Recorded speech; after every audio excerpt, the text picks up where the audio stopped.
Madness Podcast! The best of the underground! Make madness your ritual!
shit.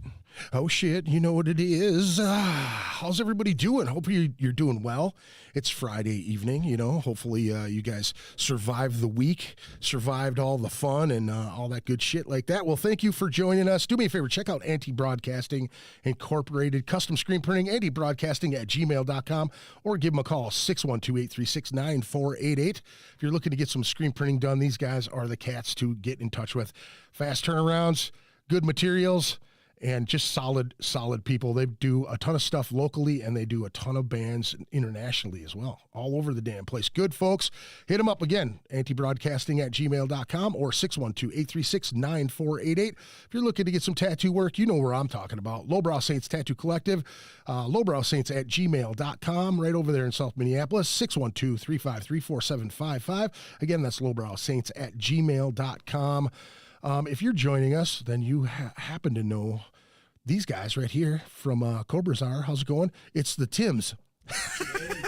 Oh, wait, hold on. My bad. See, this is it's the bells and whistles that you have to monkey with. There we are. So tell me your guys' names and what you do in the band. Tim Sealer, little guitar. But you play every instrument, don't you? Not in this one. Yeah, I'm Tim Java. I play drums in Cobra Czar. Awesome. Welcome. Good to have you fellas, man. Good to have you. I haven't seen you since the Medis, right? Exactly. And then we ran into each other, like you said, at the Medis. Correct. Yes. And not much after that, really. And then hasn't been a lot since then. the crazy COVID hits and everything goes just absolutely haywire. That was probably literally one of the last, if not the last, like show or metal event that I was at before COVID. No shit. I'm pretty sure. Man, it's so hard to imagine. That seems like a million years ago now. It does. It really, really does, man. Yeah. It really does. It's kind of crazy, man. You know. So how did you guys fare through the whole lockdown and shutdowns and all of that nonsense? Lots of writing, lots of recording. Yeah. It's kind of been the idea. It's been a kind of a 5-song plan we've been attacking for the last year here, and just kind of doing one at a time and working with different producers on each one and doing a lot of the recording. Any names you want to drop? Well, yeah. The first track we did, Absolute Horror, was a buddy of mine. It was actually the guitar player from Darkest Hour, who was their live guy, and he had done when Dead to Fall did reunion shows on the East Coast. He was doing sound, so I kind of met him out there on that tour. Right. He's from Stockholm, which was kind of cool because we wanted to also branch out into different cultures too, you know. I mean, so that was Matthias Nilsson. He did that first one. The second one, Flesh Worn Thin, we actually used a buddy of mine locally here, Jake Wagner. Oh, nice. Third one, what was that? That was Chris's buddy, right? I think the third one was Lee with which Osiris. Yeah, we are gonna release this summer. So we've been saving this 5th song for I don't know, when everything else is already kind of out and we can put the whole EP out. Sure. But yeah, I had my buddy Lee McKinney from Born of Osiris. Right. Did that one. We shot a whole music video for it. Austin Scherzberg. Yep. Randy Edwards. Yep. He edited it. Austin's at amazing. the Amsterdam show. So yeah, there's all sorts of guys we've been kind of poking around with. And now, how did you two cats get hooked up? How did you guys get this project together? So I guess Tim and I met each other back when I was had a roommates with one of his bandmates at the time, Logan Kelly, and hung out at a lot of Dead to Fall shows and parties. Got to kind of know him that way, right? And he was always really informative when it came to hey, we're trying to get out and do what you guys do. What do we do? Yeah. And so he's always been a awesome contact with that. So once we had a chance to work with him with our group, we had to jump on it. Oh yeah, it's been awesome. So yeah, the network is a real thing. I'm starting to piece this stuff together myself in the last month or so. Yeah. You know what I mean? You just it's good to know people, man. It's always good to rub elbows and be cool with people and keep that vibe alive. Yeah, man. Absolutely. That's what was so fun about. I had actually just moved back home from Brooklyn, 2016, and so the Medis thing was just trying to reassert myself in the city after having been gone so long. Sure. Well, and then 2004, 2005 started touring. So it was almost 10 years since I was really working locally in the scene again. So the Medis was like the perfect thing for me to just get the widest range of what's happening in the Twin Cities again.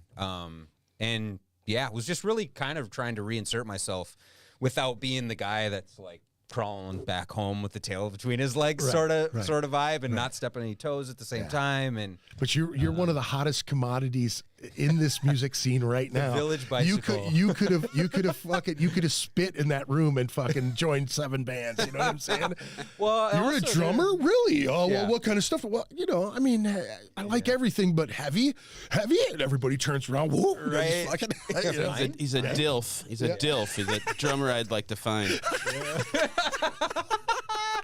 Oh yeah, that's hilarious. Yeah, no, but yeah, Tim was. I think he just kind of randomly hit me up when you guys had the City Sound spot, and it was kind of the same type of thing. Like I wasn't really ready to start playing again yet. Life was still pretty crazy. We didn't even start playing Cobra Czar songs together. Yeah, it was more like we were just kind of a lot of experimental things before he really started. Like before we kind of came to it where it's like, well, we got to get him on the heavy shit now too. So it really kind of timed out nice.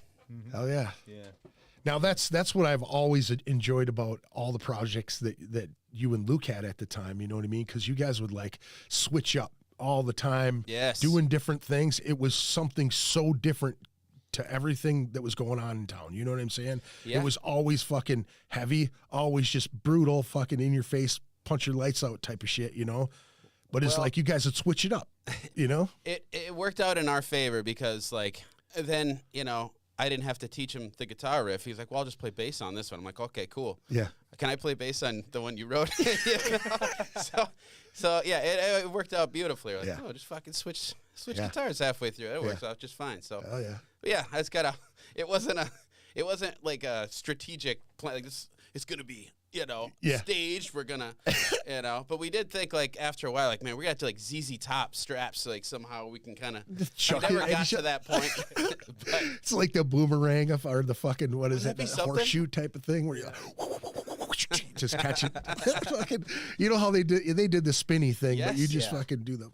Oh man, the stage mishaps that. Dude, what happened to the tooth? Well, we had one too many beers on stage, and I caught a guitar to the face. Yeah, guitar to the eye. Yeah, that's what happened. So we listened to the title track of your. It's like a EP, right? From what? When did you guys release this? 2000. Yeah, it would have been 19. Was it 19 or 20?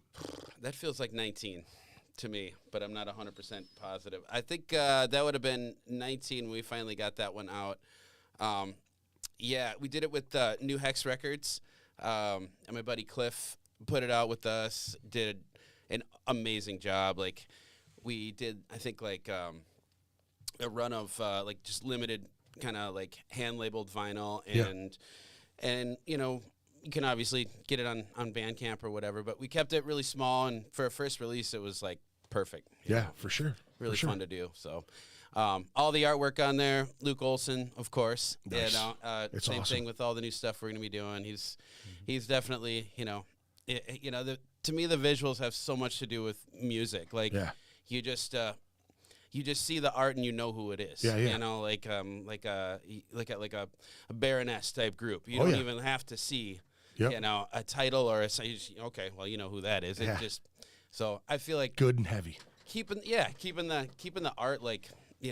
Kind of, as like one entity, like really like makes it, makes your band kind of pop a little more if you can keep it somewhat consistent like that, but not too consistent because it's always changing. But he's always fucking good. So, yeah. So I always like to ask this question. It's like one of my favorite things, and it's kind of one of those things where it kind of puts pieces together for me. Like when you were a kid.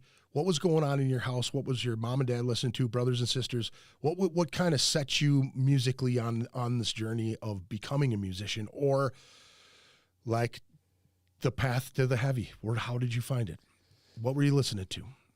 AC/DC was the first. I heard AC/DC and like a buddy's like dad's big ass like, you know, transistor radio, like KLH, big dumb speaker that take up the whole, and like, and he played some AC/DC on that, and I'm like, Bon Scott era or Brian Johnson? It was definitely Brian Johnson. Was like Razor's Edge, new Razor, like when it was new, like 91-ish, something like that, or whatever it was. Yeah.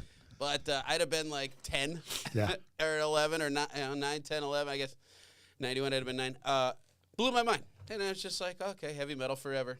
I'm stuck. I'm hooked. And that was... Now after AC/DC, which direction did you go first? Where? Michael Jackson, and then Little Salt and Pepper, and it wasn't a while until I came back. It was like, you know, I got into the fun like grunge groups and shit, you know, in like early '90s, and then late '90s it was like Cannibal Corpse or fuck you, you know. You know, as soon as you start hearing like whatever.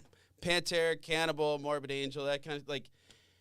As soon as you start hearing that, everything else just like, dude, don't even try. Man. Right. You don't listen to heavy music, man. Like, yeah, this. But is heavy but music, I know right now is if some Salt and Pepper came on, you'd be just like, oh shoot, that dude, you bet. Dude, this entire conversation would go completely different. Yeah, right. It's just I like that because I'm all over the board when it comes to music too. You know what I mean? Like I would go 6 months in this direction and 6 months in that direction, another year in this direction, and always come back to that same shit. You know what I mean? Yep. Well, once I really started playing in like, I guess the middle of junior high, it's just all it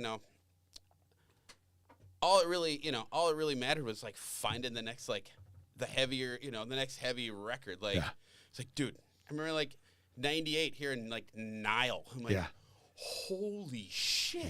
Yeah. It's like that overdrive. It's the next. It's just like Meshuggah for the first time. Yeah. It's just like, come on. You know, just, I don't know. But that was like, you know, that's what's fun about the 90s. That was a lot of fun. It was all really, really fresh then, it seemed. Yeah. Where you got a lot of kind of, we're trying to figure out what we did in the 90s that was so good. It's so crazy. It's so crazy to me because like the 70s and 80s, like for me, was like this mecca thing, you know, and then you hit the 90s and then it kind of describes your whole, for me it was like my teenage years, you know what I mean, all the way through the 90s, and then, you know, I'm like seeing all this grunge and all this shit going on, but I'm still like on the far fence of every heavy thing that I could find, you know what I mean, but I would just enjoy all of it, sure. Beastie Boys to fucking, you know, whatever, you know, all that good shit. A million good metal shows, but honestly, one of my one of the heaviest, sweetest shows is like Beastie Boys and Tenacious D. Yeah, I mean, it's just they just fucking killed it. Yeah, and I mean, there wasn't a head in there that wasn't just. I mean, just bumping the whole. I mean, so anything can be heavy. I think. I mean, it's just. I'm with you. It doesn't have to be. You know, I always drop F to be heavy. Yeah, I always tried to push that on my friends all the time. You know what I mean? Like to me, the music just kind of melded together. You know what I mean? It's like, have you heard this? What is that? You put it in and like, oh, this is fucking bullshit. And you're like, wait a second, listen to that. That's pretty cool. You know what I mean? You kind of just tap into it. A lot of people have said that, you know, like you're the one who helped me. I'm able to hear things like that now, you know, from things like that musically. But how about yourself? When so my whole dad's side, I'm like the third, fourth generation musician. Sure. And they used to play out, tour a little bit, but yeah, it was mostly like kind of country outlaw and classic rock stuff. Because even when I was born, my dad and uncle were still playing and gigging out, so I would be watching this stuff. Did they also play drums? My dad played drums. My uncle also played drums, but he sang as well. Okay, cool. So kind of mostly that grew into. My dad was also into a lot of prog stuff, like Yes and really classic prog stuff. Yeah. So I think just wanting to be like him and play drums, it was almost like the music was more about like who's the sickest drummer that I can like learn from, more so than it was music. Up until it actually ended up being there was like a Rush like cover album by a bunch of guys, and it ended up being Portnoy actually. Yeah, his drumming on one of the old Rush songs was like, I've never heard a dude play double kick like that. then when I ended up moving to Minnesota, I ended up going to high school with Nehemiah and Logan and all those guys. And that was literally like my first real exposure to like death metal and heavier stuff. And it was about the drums. It was like, this is so fucking cool. Yeah. And, you know, so yeah, I don't know. It's the overdrive. Yeah. You know? And it's just so challenging. Like I'm kind of getting out of that phase now in my adult life where it's like, it's not necessarily being about like the sickest drummer. Yeah. And, you know, I've always been a big picture player, classically trained, session work, jazz band and that stuff. But just that like animal instinct to just fucking play the drums fast and hard. It always pulls me. So yeah, classic rock to literally like what we're doing. Dude, drummers are straight up fucking athletes, man. You know what I mean? It's like every fucking kind of limb curse, just going, dude. man. I bet. I can imagine, man. It's got to be like an adrenaline thing, man. Yeah, you know, yeah. you're fuck. Yeah, I don't know if I can make it. Oh fuck, you know what I mean? Trying to pretend, like up until like, you know, like the chorus, and it's just like, okay, fuck it. I know how you do it. Yeah. Right. Well, at least I don't got to sit there and write the music. So That's the fun part. Yeah. Now, Tim. What is guitar like your main? Did you start playing guitar? Yep, for sure. Most of the tunes will be more guitar oriented. Start with that, but like, you know, our bass player Chris has, you know, stepped in and done more with, like, you know, he's rad bass player, but he's got like a pedal board that's like, you know, this. Yeah. And you know, kind of playing with different stuff like that, like just with, you know, even it winds up more on the recordings, you know, Right. especially kind of more late ones that we've done, that it's just more contributions from all instruments rather than just being Right. all guitar all the time. Sure. You know, so we got to get a drum solo still. yeah, the one we just put out today is as close as it's gonna get. That's true. Yeah. Tell me about that. What's going on with today? You said you rushed to get something out. Yeah, the whole COVID thing the reason we've been sort of releasing stuff just kind of one at a time is it was almost like really the only way to do it through COVID. So it was almost more out of necessity to just do something and get that cathartic, like I'm actually doing something and not get Staying kind of creative. Yeah, rather than have to wait for all 11 songs to be done and all process for everything. It's like, well, we don't need to wait. Right. We're not on a label right now, technically, really, you know. Yeah. So it's like we want to put a song out. Fuck it, put a song out. Well, and that ended up being it actually ended up being nice because part of when I kind of started hanging out with these guys again, it was more so from like helping with how do we put stuff out, how does the internet work and stuff like that. So my whole thing with them, even before I started playing, was like you need a mountain of content just at your disposal. Yeah. You know? And that's kind of ended up what happened. We blasted out 5 songs, and then it's like, we got a show. Oh, put the song out. You've always been good with that, though. You guys were always fun. I mean, cats were in the fucking basement constantly creating. It was like always generating stuff and getting out on the road, going. Yep. That's stuff that I try to preach on the podcast all the time, because you can be as great as you want right here in this fucking state, but there's so much more out there to just get out and fucking see and experience, and you know what I mean? Like you could see your friends every fucking weekend in the same club, you know what I'm saying? But getting out there and meeting new people and making a network out of the whole thing, for sure. And that's the whole idea is we just kind of realized, well, let's release a single as a promotional vehicle for a show we've been asked to play, right? Sure. So a week from now, we're playing your show and we're on your podcast tonight, and it's like, oh, you know, break off one of the fucking chunks of gold and a premium piece of content, not just us kicking it and hanging out. You know, save those really special pieces of content that we can share, and I'm boosting posts and tagging the bands at the show, and everybody can kind of get a chunk of it, you know? So yeah, I don't know. It's been fun to kind of go that method and that route. So yeah, we just put one out today, another song, kind of in celebration. What's the name of it? Foul Branch of Reason is the name of the song. Nice. What's that one about? You have to ask Fischetti about that one. You'd have to read the lyrics and get Fischetti on. He's an animal, as I'm sure everybody knows. Oh yeah. Oh yeah. super fun to work with that dude. In all of my 2 decades of being in bands and seeing bands around the world and working with singers, he's definitely like one of the most amazing dudes to write music with. Nice. You know? Not only because he's also very experienced, but it comes very naturally to him. Yeah. And he doesn't have lead singer syndrome. Sure.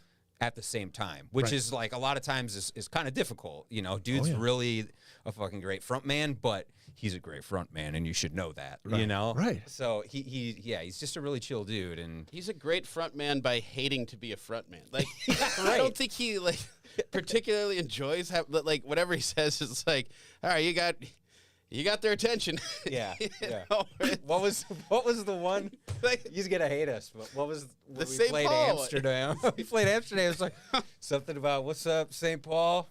Not my city. It's not my fucking city. That's but, all right. How's it going?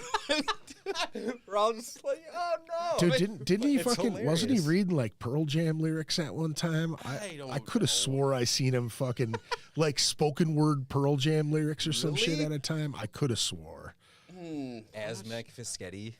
I He could was I could be definitely wrong. not trying to be a jerk. It's just No, like no, It's exactly. just how it, Oh, he's laughing the entire time. It's just how. Or he just doesn't realize what he's doing at all. It's But he's an absolute teddy bear. It's Yeah. just like seems intimidating, but yeah, and he's the really best. good We love him. with songwriting too, because I mean, you get instruments in people's hands, and we're half in the bag, and it's that's great, and he's like, he'll just step it. Nope, so it's gonna be breakdown here, and we're like, oh, actually, great. Wrap that one up for us, thanks. Yeah. So. Well, that's always cool.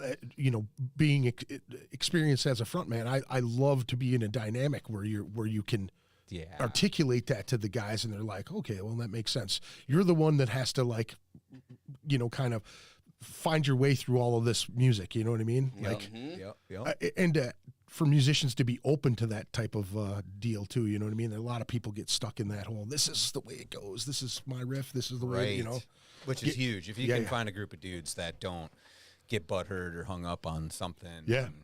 I mean, so pretty much everybody in the band they're all experienced vets, right? There isn't really anybody that's too green in the band. No, not really. No.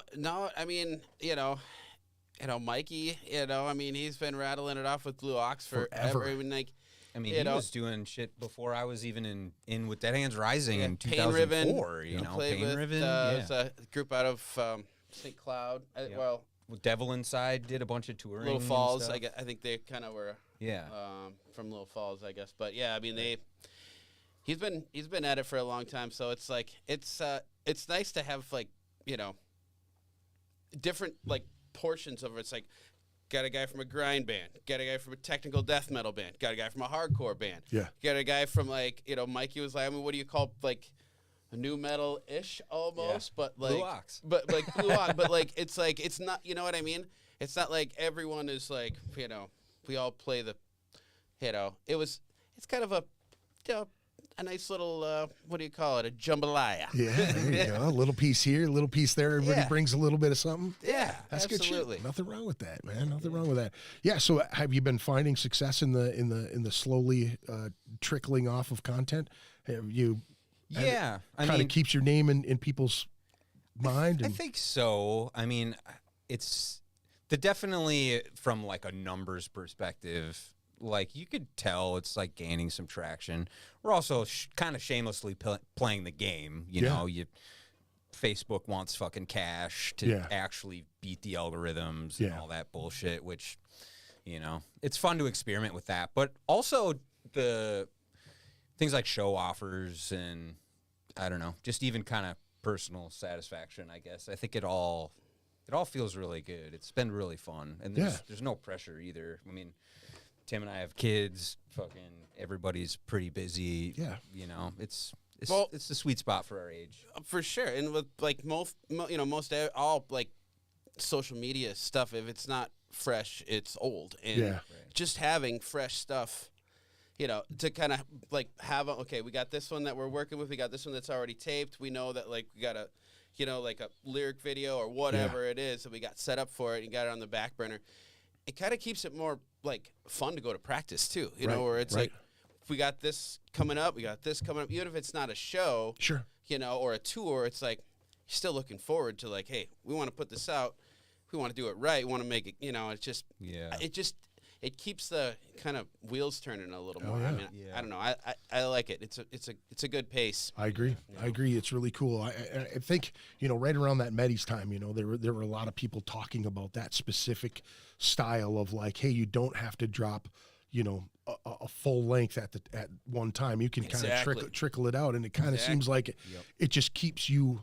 I mean, because you drop a whole album, right? You drop 10 songs, you know, 8 to 10 songs, 11 songs, whatever. Yeah. You're playing that catalog over and over, and you get stuck in that. Now, if you get 3 songs in, say, an 8-month period, you know what I mean, to a year period, you have that stuff that everybody knows, but you have the catalog of other shit that you're continuously writing. Okay, we want to play those 3 songs that everybody knows, right? We know that that's been out there for a year now. It's, you know, people are milling on that still, but we've got all of this extra shit to throw at them where they're just going to go, whoa. Right, and it's going to be brand new to everybody else, and it's tough to keep that in mind sometimes with stuff that you've, like, been working on, like, oh, we finished that song last year, you know, like, but no one's heard it yet, except for, you know, a handful of people heard it live. Okay, well, it's a whole different deal when you put it online. So but with this shit too, and everything shutting down, you know what I mean.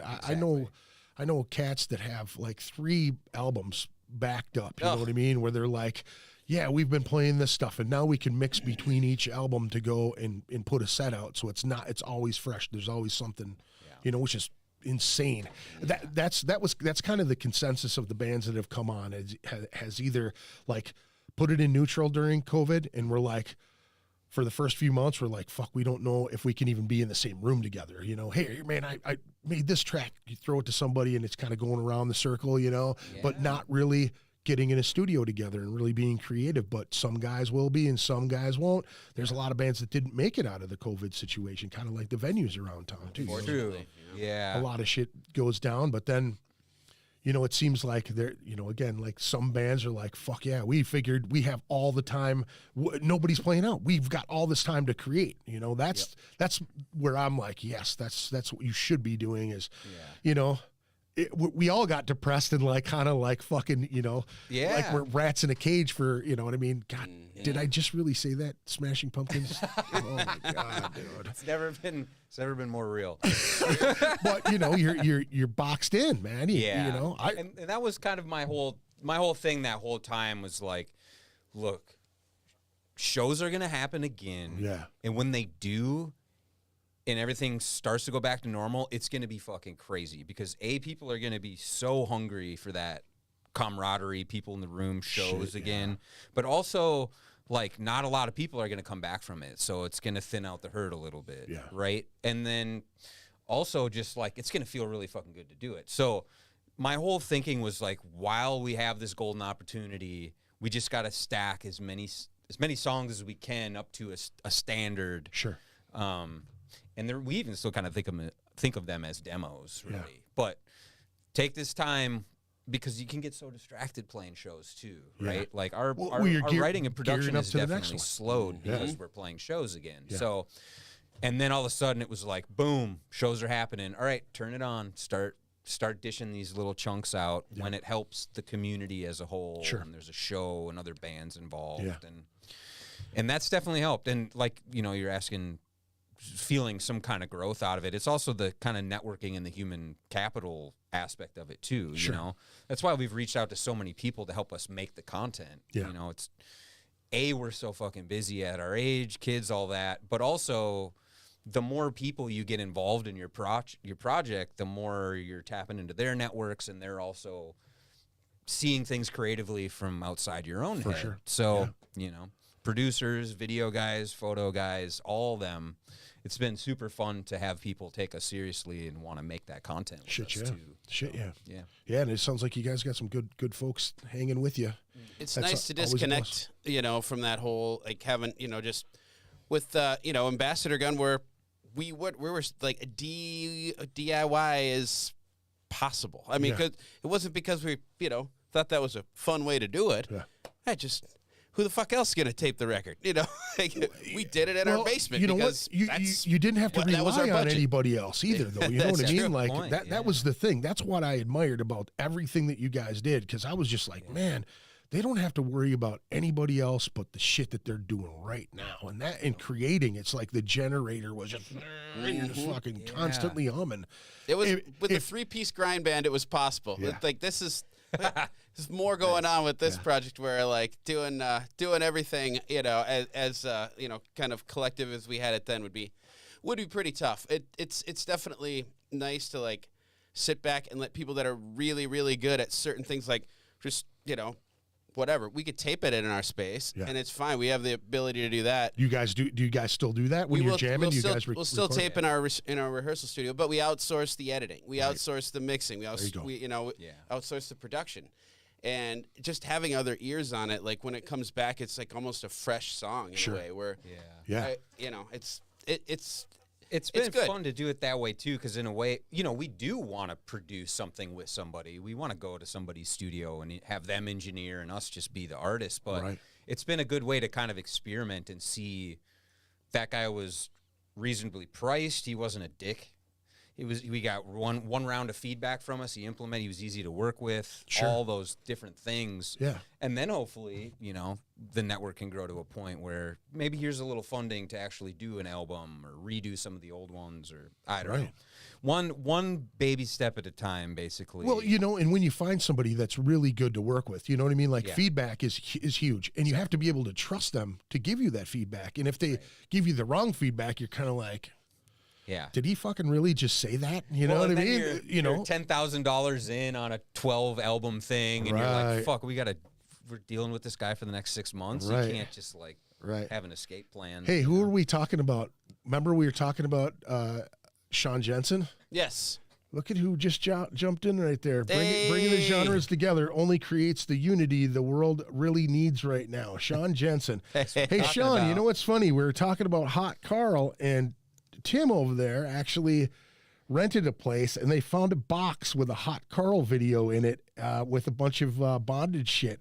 And I was trying to say, hey, man, you got to try to get a hold of that. And he's like, I don't know how to find that. But, man, that would have been a good surprise for you, Jensen. I'll tell you what. Your name's come up a whole bunch in the last few months, honestly. It was a surprise to us, and we had no idea who Hot Carl was. It's just, we're going to check on our furnace that's out, and like, what the fuck? Yeah. Box of filth and a Hot Carl video. So, that's how I heard of Hot Carl. That's such a fantastic way to hear about a band, man. For God's sakes.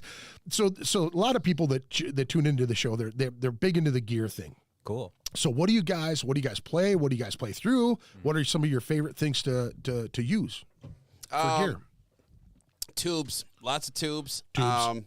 Yeah, I mean, Mikey's rocked his like I guess it's like a dual Mesa. The thing is it's a monster. I seriously have to like just crank the shit out of my stuff just to keep up with them. Like, but I'm using a Marshall 900 now. Used a 5150 for a lot of our recordings, but we're just like really gelling with the old school tubes again. Yeah, dude, it sounds so good. It's just fun, man. It's especially putting stuff out right now when everybody's synthetic and digital, and all of a sudden you're like, yeah.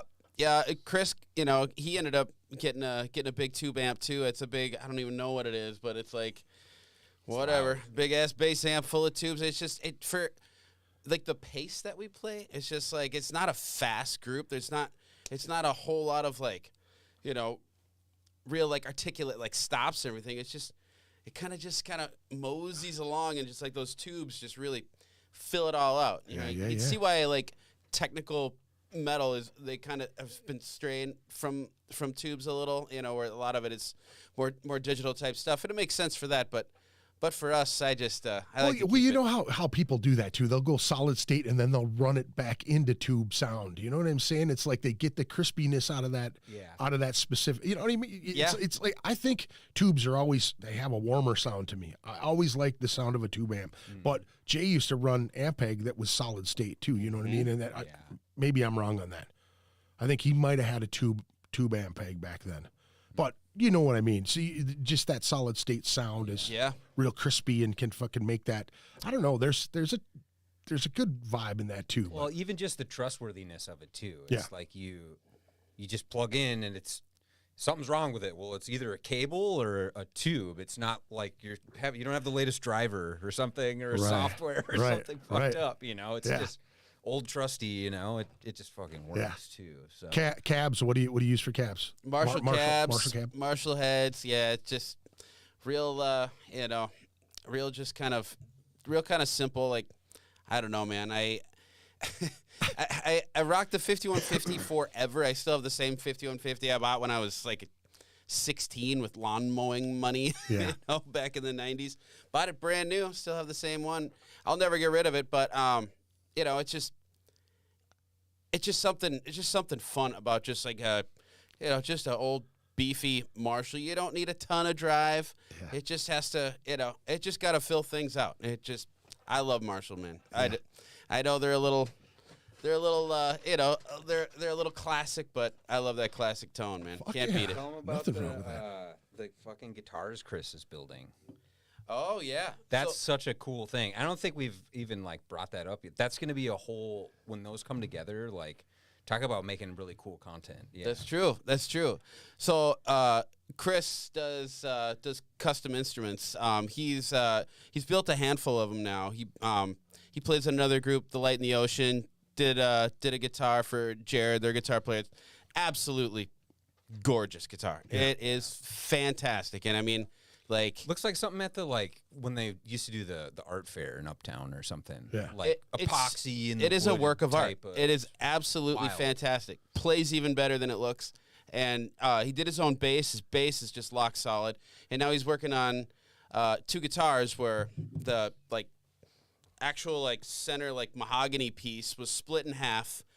Mike's getting one guitar, I'm getting the other, and so it's like a brother chunk of wood. Dude, what was that in Game of Thrones where the dude took the big sword and split it into 2 little swords? That's it right there, dude. That's fucking awesome. Well, so it's been a process. He's been working at it for a long time, and I mean, every now and then we'll come on by his shop and he show us where he's at, and you're just licking your chops. Oh, I can't wait. Man, I can't wait to get my hands on that. They're going to be a lot of fun. He already has, that's the base, right? He already has his base made, so it's you already have a glimpse of what it could be, so it's super exciting. I love that. That's made from the same tree as 2 guitar players. It's just such a cool story. But that vibe sound. Too, man. That fucking that synergy from it, dude. That's real shit, man. That's pretty dope. Yeah, that's gonna be cool. And to make a video highlight reel of him making it, and slow mo, and and then is he videoing all that shit? Is he taking footage of that? Yeah. That's rad. Yeah, it's gonna be a whole Cobra Czar custom guitars, blah blah blah. That's so cool, man. Hell yeah. What are you playing now? What are you strumming on these days? So I'm playing it's a Washburn Parallax. I kind of feel bad. The guitar is for straight just Steve Vai wanking, and I took there's a piece called a tremolo that'll just kill your tremolo and just stop it from wanking. Yeah. And I put one of those on there and I just pound on it. I don't even touch the damn Floyd Rose. But tremolo. It's a tremolo. It just it stops it from being an actual Floyd Rose bridge. So I'm playing on that right now. It's fine, I don't mind it, but I can't wait till these customs come around. Things are gonna be sick, man. Sounds awesome. Yeah, it's gonna be fun. I'm just using. I actually had a custom kit built back when we recorded that first Dead to Fall album. A buddy of mine from high school, he's like, I want to get into drum kit building. I'll build it for you at cost if you promote it. So I've actually had this thing for, since 2006, and then I've been. For this band, though, it's been kind of fun. I've been just sort of impulse buying things that I want to build a kit specific to the band. So actually last week I just bought a crazy DW 14 6x5, and it's a nickel over brass. Yeah. So it's all steel, really, really heavy, but still kind of dark. Yeah. Woofery. And I got to find new shells. I want to find something that just sounds big. But otherwise, cymbals. I've always been a Sabian guy. I actually worked with them for 4 years. Was an artist with them, and I've just kind of been loyal ever since. Sure. Hopefully, I'll work with them again. Well, that's big though. You know what I mean? You're loyal to something that's been good to you. You know what I mean? That's you get like that's cool shit. You get like kind of loyal thing, and I don't want to. I don't want like some Sabian over here and some Zildjian over here or something. It's like I just want to stick. Just with go straight. Shit. Yeah, go straight with what you know. Yeah, shit. Sure. I play all Ernie Ball strings. There you go. I wouldn't mess with any blue steel on the bottom or anything like that. Hell with that. Yeah. What are you guys tuned to? Well, drop F is the for fuck yeah. It's L. It's kind of so there's sevens. It's kind of a C tuning with the F bomb on the bottom. Yeah. So the tremolo. It's a tremolo. Sean Jensen says, hopefully nobody contracted anything serious from that hot Carl discovery. Oh, man. I love you, Jensen. That's good shit, man. I'm just curious how that box wound up there because that was. I wonder. Someone is getting rid of something. I wonder if he knows can't have the the story. Girlfriend see this shit. I bet you he did. I bet you he does know the story behind it. He's got some amazing stories. Man. Somebody does. This guy's got all kinds of great stories from way back in the day. You know what I mean? He's been around a long time. So, hell yeah, man. So what? Now, besides this show coming up on Friday, so next Friday, the 25th, you guys will be playing with Trita, Cobra Czar, these guys, Diagoro and King Goro jumped on last minute because our kid's drummer broke his hand. Karate chopping something. I don't know. I said, don't tell me it was a chick, and he didn't really answer me. So I don't know. I don't know if it was or not. I don't mean to call him out, but it was just one of those things where they just reached out after it was a really weird incident that happened. You know what I mean? Like weird things, and then all of a sudden he's like, "Yeah, I broke my hand." No. Yeah, it was one of them things. But it was really cool. What I appreciate about the band was they're all a bunch of young cats, and they were like. Instantly, they were like, "You want us to find a band?" Yeah. Like, no, we're good. We'll figure it out. And the King Goro guys jumped on, and they're super fun to be around too. Super fun party guys. And Diagoro is fantastic. I don't know if you've seen either one of those bands. Yes, absolutely. Yeah. Diagoro's great. Yeah, they're good stuff. I'm excited to see them. I haven't seen them in a good long while, and I know that there's with all these shows coming up, man. I'm stoked. Yeah, congratulations on that. Thanks, man. It's Thanks. like like I said, it's cool to see another element of the Twin Cities scene and shows getting booked again. Much needed too. A lot of people are bring it back to life. Are pretty excited about it too. You know what I mean? They're congratulating us quite a bit, and it's something that kind of we're all three of us are on I wouldn't say different spectrums, but we're kind of on points of the same spectrum. You know what I'm saying? They're like.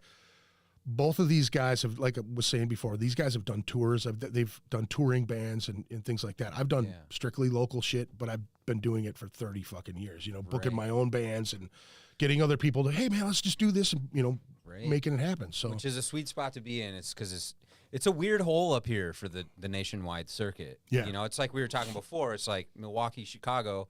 Every band's going to come through there if they're doing a Madison cycle. Even gets more shit than here sometimes. Right. It's just because it's so far out of the way. It's like you almost break even your gas expenses by coming up here. So it really has to be worth your while if you're not from here, essentially. Sure. So to be a kingpin up here that can fucking pull bands out of the circuit and come up, especially right now, is awesome. So absolutely. Props, man. That's awesome. We've been really fortunate as far as like people, reaching out to Natalie and reaching out to Alex. I mean, we've got, 1, 2, 3, 4, 5 tours and a few more hitting us up. You know what I mean? It's just kind of, there's big players in town. There's guys that, they're doing stuff at the Caboose, with Bobby and Leo Presents. Mm-hmm. He's been a major player for the last 10 years, you know what I mean? Just killing it. I mean, maybe even longer than that. Because he's doing shit at the Garage for a long time too. Yeah, he used to Garage.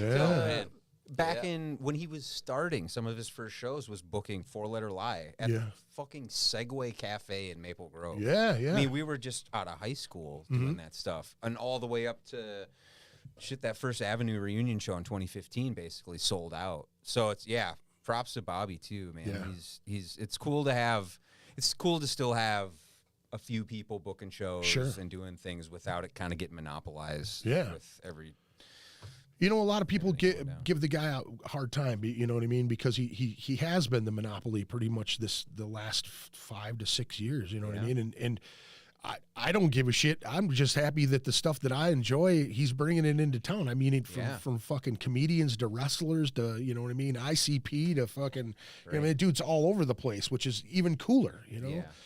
It's all in my wheelhouse, man. Everything that he does, I dig it, and he's a cool cat. You know what I mean? Like he's always showing us love for sure. So yeah, and that's the thing, man. You know, a lot of people get into this whole pay to play type of fucking attitude, and what they fail to realize is that it's really a test. You know what I mean? Like you're being tested to whether or not you can put up or shut up. You know what I mean? Either you're going to sell tickets or you're not going to sell tickets, and that's just the fact of it. You know what I mean?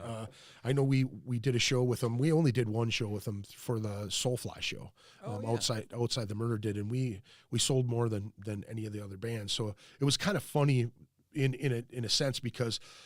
You know, we did the show together here, or in the other studio. We did a show together, and we great conversation. I had people contacting me all over the place, asking me to kind of go after them on certain things. You know, oh crazy. And he even asked me, he's like, "Hey, what kind of questions are you going to ask?" And I was like, "I don't want to tell you. I just want you to come in and let's get genuine." Responses to everything that we come up with. And there were people that were you got to tell them this, and you got to, you know what I mean? And I was like, fuck you. This is like Switzerland here, man. If you've got beef, do it on your own time. This is trying to be professional, right. And I just think that the dude gets a bad rap for a lot of things, and it's unfortunate because he's hustling. I mean, you can't. And again, that's a lot of times people are jealous of that. They're taking a bite out of their own pocket because they're not doing what he's doing. You know what I'm saying? Yeah, as long as somebody's not stepping on toes. And, insider trading type bullshit or shit talking people. You know what I mean? That happens a lot. One of the biggest things I fucking actually learned on the road when I started tour managing and actually forwarding all the shows on tour. I very quickly learned how connected every promoter is in the country. Yeah. I mean, one bad attitude at a show, and the next 2 weeks of your tour is every promoter's expecting you to be an asshole when you show up. Be careful of those guys. Exactly. Yeah. So, how did you end up getting? What's the connection with Skyway? Were you booking shows there before? Or? No. I actually just put it out on the internet. Whether or not it would be, if people would be interested in me booking shows again, and it was. Primarily just me doing a lot of shit at Lee's back, a few years back. And I ran into Alex Gorgos, and Alex wanted to do some shows at Lee's as well. And I really trust Alex. I've known him for a long time. And my really getting behind Alex was the fact that he was on the same page as I was, is just to make sure that everybody got taken care of. You know what I mean? I remember coming up as a kid and you'd get these, we opened up for fucking Carcass. I mean, we opened up for Morbid Angel, Deicide. I mean, Malevolent Creation, all the big death metal bands that I loved as a kid, I got a chance to open up for, and I didn't get paid a fucking dime for it. You know what I mean? Not even. So the deal, this is the point of back in the day, it was like, okay, you cut somebody's logo out and you paste it to a piece of paper, and that's how you made the flyer. That was your flyer. Right? That was it, and you'd photocopy it till you'd see the outlines out of it again, Oh my God. And then you'd start really producing them, right? Or you do shit by marker on a fucking piece of paper and you photocopy it. It was never, there was no Photoshop really, when I was coming up. And you'd get in the car with the promoter, dude, Don Decker, and you'd fucking go from record shop to head shop to record shop and that was it. That was the circuit. But even though you were helping with them, you never got shit out of it, and working with First Avenue, I know First Avenue is like the mecca for everybody to come play, but they have so much overhead. You know what I mean? They have, 20 people on staff just as security. Then they've got all the waitresses or, all the bartenders, some waitresses. They've got door guys. They've got all the shit going on. They have to pay all those people. So the bands suffer from that unless it's a sold out show. You know what I'm saying? Yeah. And a lot of times there's a lot of things that you're like, why, what the fuck? You know what I mean? Then you've got venues where they're, they'll charge you a huge deal to get in the door, you know? Yeah. I guess I jumped off a track, but I put it on the internet, and I just basically, one guy reached out to me and he said he could help me out. And I talked to Alex, and he's like, that's funny. The guy who runs it, And so I was like, really? I started rolling through my Rolodex, and there was his phone number. I contacted him and said, hey man, what do you think about this? And the thing was, he was like, we were just talking about doing some local shows here, and your name came up, you know? Yeah. And I was like, oh, that's pretty cool, you know? Hell yeah. And he said, well, let's talk in a couple months, you know? And then the holidays went by, and I was like, fuck, man, you know? And I had contacted Alex, and I contacted Natalie, and they were both like, we need this really bad. This is going to be great. You know, you know, we're on hold at every other club because, for one, they don't know if things are going to open up. And all the big bands are going to come into town, and they're going to look for places to book. You know what I mean? It's going to be harder for you to get local bands in there. I tried to get a show at the Caboose, just to book a show at the Caboose, and he's like, can you bring 200 people here? And I'm like, honestly, I don't know right now because I haven't booked anything in fucking 5 years. You know what I mean?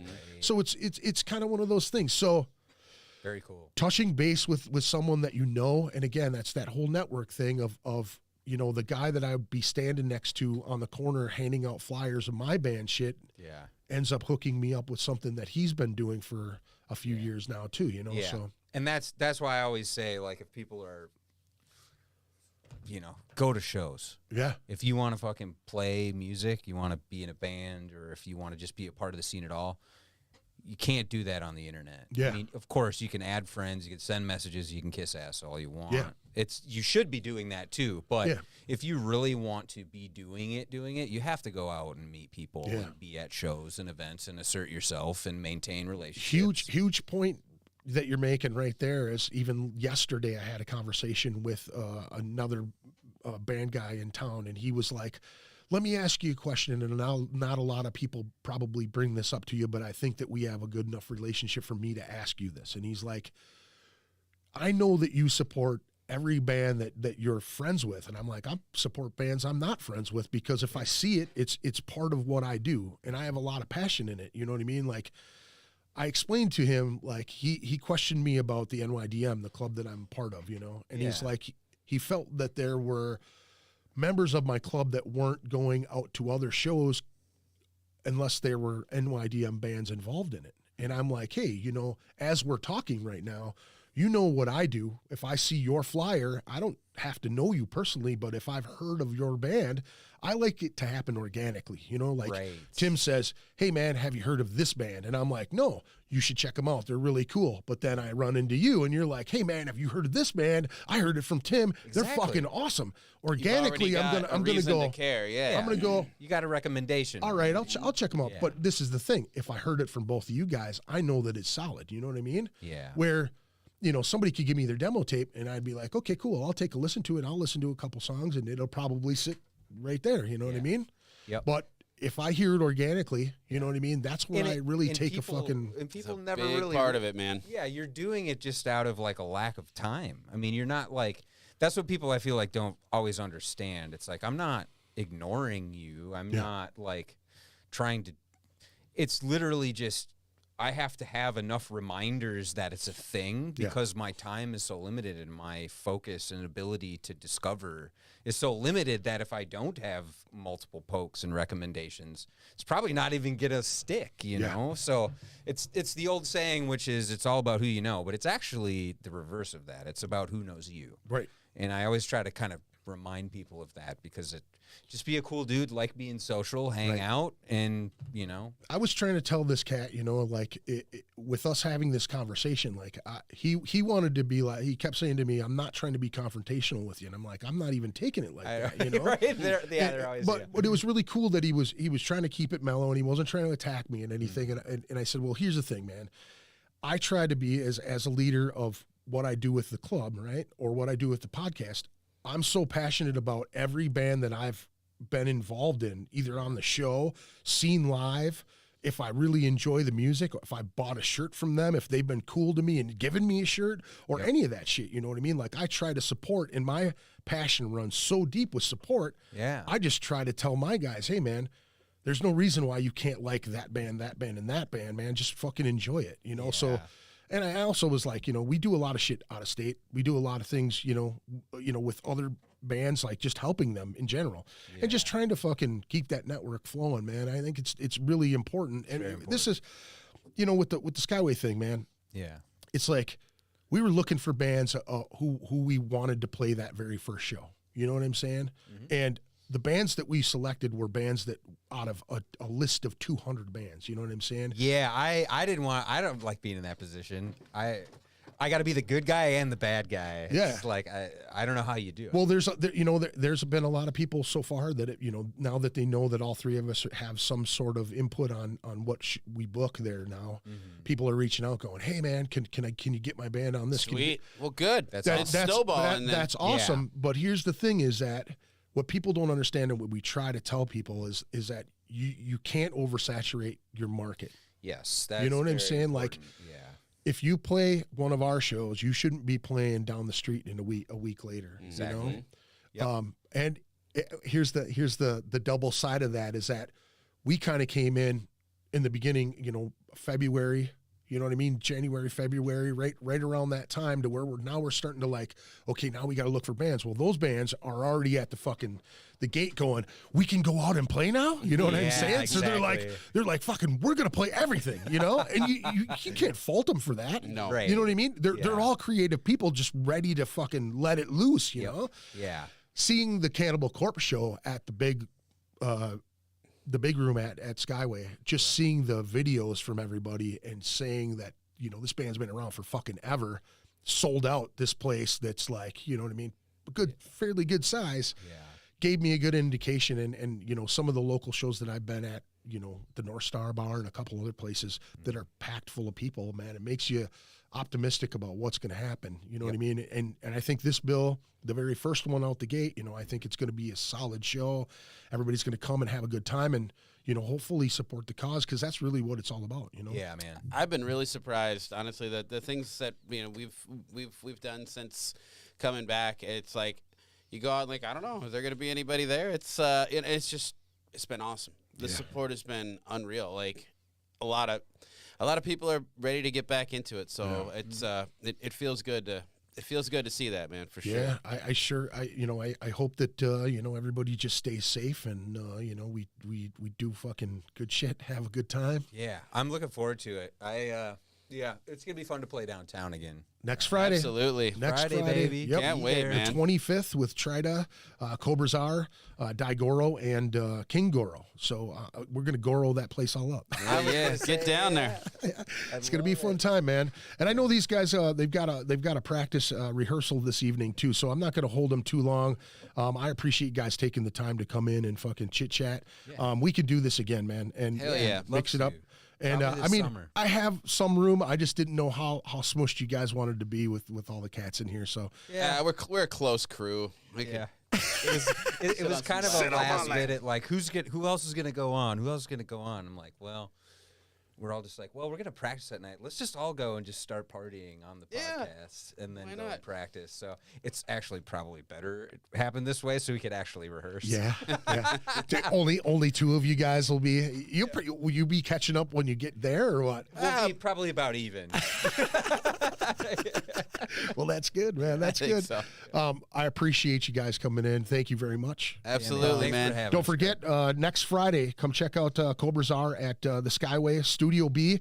It's going to be a fantastic show. Again, it's our first show together, Alex, from the Metal Brigade Booking and Promotions, Midwest Metal Promotions, and Ritual Madness Podcast presenting this stuff. So come support some shows at the Skyway. Thank you guys for chiming in on the chat here too as well. I appreciate it. I didn't really get too many. It's just a metal sign and everybody must be out partying. Yes, the alternative, you might be correct on that. There are some shows going on. I know there's one at the Minnesota Music Cafe tonight too. So get out to some shows, support some local music. We're going to go out on a tune here if I can get this queued up here.